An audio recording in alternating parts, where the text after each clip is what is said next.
सुप्रभात। एक सुभाषित भी है और एक दोहा भी है कि करत करत अभ्यास के जड़मत होत सुजान, रसरी आवत जात पुण्य सिल पर परत निशान। ये बहुत महत्वपूर्ण है। और ये किसने बोला है? ये किसने कहा है? करत करत अभ्यास के जड़मत होत सुजान, रसरी आवत जात पुण्य। कबीरदास जी ने। बिल्कुल। और बहुत महत्वपूर्ण है। इसका हमारे जीवन से क्या संबंध है? तो उन्होंने कह दिया कि भी करत करत अभ्यास के जड़मत होत सुजान।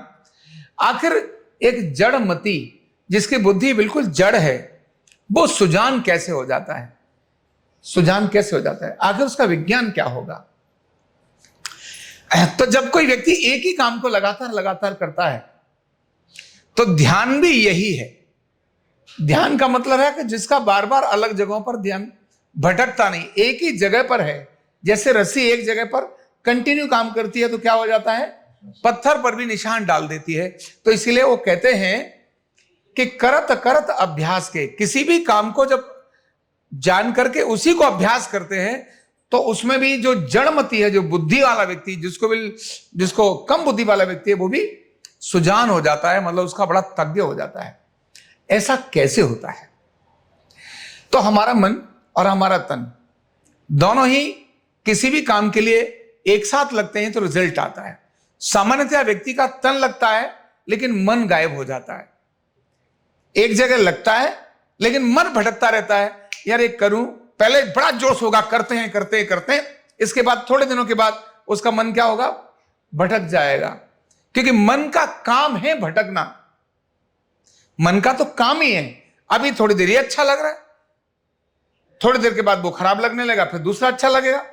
वो अच्छा और बुराई ढूंढता रहता है। तो वो कहते हैं कि नहीं, अगर आप अभ्यास करोगे एक ही जगह पर तो कैसा मैग्नेटिक फोर्स चेंज होता है, अद्भुत चेंज होता है। जैसे लेंस की बात तो हम सब जानते हैं, एक ही जगह देखते हैं। लेंस आता है एक जगह पर, एनर्जी लगती है और उसको आग, मतलब उस लेंस में अगर सूर्य की रोशनी को अगर पास करें तो आग लग जाती है। मतलब क्या है? तरंगें, जो तरंगें ही हमारा जीवन है। जब तरंगें बिखर जाती हैं, फोकस्ड नहीं होती, तो परिणाम उतना अच्छा नहीं दिखाती। जब तरंगें फोकस्ड होती हैं तो परिणाम दिखाती हैं। ये जो हम बोर्ड पर लिखते हैं, बोर्ड तो बिखरा हुआ है, लेकिन जब बोर्ड पर लिखते हो, जैसे ही हम एक जगह पेन रखते हैं, आसपास की सराउंडिंग की सारी तरंगें उधर आ जाती हैं और वो जगह हम लिखना चाहते हैं, जैसा लिखना चाहते हैं वैसा लिख जाते हैं, क्योंकि वो सारी तरंगें वहां आ जाती हैं। हम जब कहीं फोन करते हैं तो फोन करते समय जो नंबर हम मिलाते हैं तो बहुत सारी तरंगें हैं, लेकिन वो तरंग जो हमने यहां से भेजी है उसके सराउंडिंग में सारी और तरंगें भी सपोर्ट करते हुए जिस टारगेट पर हमने भेजी है, क्योंकि वो फोकस्ड है, वो भटकी हुई नहीं है, फोकस्ड है। तो फोकस्ड होने के बाद जब वो कंटिन्यू उस पर अभ्यास करती हैं तो उसी जगह, टारगेट वाली जगह पर पहुंचती हैं। सामान्य व्यक्ति इसीलिए सुजान नहीं हो पाता, वो मूड ही बना रहता है, क्योंकि जिस जगह उसको देखना चाहिए उसकी जगह वो भटकता रहता है। अभ्यास उसका कैसा है? भटकने का।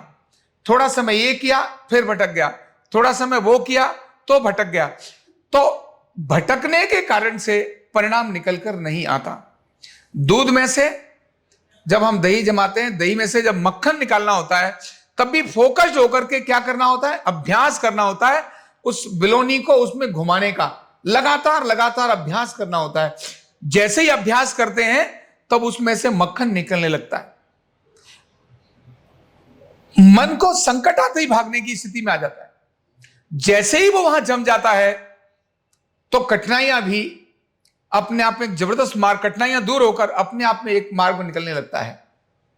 तो अभ्यास और सतत अभ्यास हमारे तन को, हमारे मन को, दोनों को एक तरफ लगा देता है। जब मन के अंदर अभ्यास की भावना हो, कॉन्शियस माइंड, सबकॉन्शियस माइंड और सुपर कॉन्शियस माइंड, ये तीनों ही काम करते हैं। जो कॉन्शियस माइंड है ये भागता है, सबकॉन्शियस माइंड उसको भगाने के लिए प्रेरित करता है। लेकिन जब अभ्यास करते हैं तो सबकॉन्शियस माइंड भी उस जगह लग जाता है और वहां सारे इंफॉर्मेशंस को स्टोर करता है और इंफॉर्मेशंस को देता है। जब वो देता है तो परिणाम आ जाते हैं। इसलिए एक सामान्य व्यक्ति भी असाधारण काम करता है जब वो उस प्रकार के काम को अभ्यास में ले लेता है। इसीलिए उन्होंने कहा है, करत करत अभ्यास के जड़ मते हो तो सुजान। जिस काम को आपने हाथ में लिया है, आप छोड़ दीजिए बाकी सारी चीजों को, केवल और केवल और केवल उसी चीज पर फोकस करिए। असाधारण चीजें डेवलप होंगी, असाधारण चीजें डेवलप होंगी। यानी उसी तरह से होंगी जैसे समुद्र मंथन में जब उन्होंने क्रमबद्ध अभ्यास किया तो पहले विष निकला और आखिर में क्या निकला? अमृत निकला। ऐसे 9 रत्न निकले। अभ्यास करने से ही 9 रत्न निकल के आ जाते हैं। तो भटकना नहीं, क्या करते रहना? अभ्यास अभ्यास अभ्यास और अभ्यास। तो जबरदस्त परिणाम और जबरदस्त प्रभाव जिंदगी में होगा। असाधारण सफलताएं हमको मिलेंगी। बहुत बहुत धन्यवाद। न्यूरोथेरेपी का कंप्लीट कोर्स सीखने के लिए जुड़िए हमारे ऑनलाइन ट्रेनिंग प्रोग्राम से और जानिए करीब 100 बीमारियों का इलाज बिना दवा और बिना मशीन के। इस न्यूरोथेरेपी ऑनलाइन ट्रेनिंग प्रोग्राम से आप घर बैठे बन सकते हैं गवर्नमेंट सर्टिफाइड न्यूरोथेरेपिस्ट।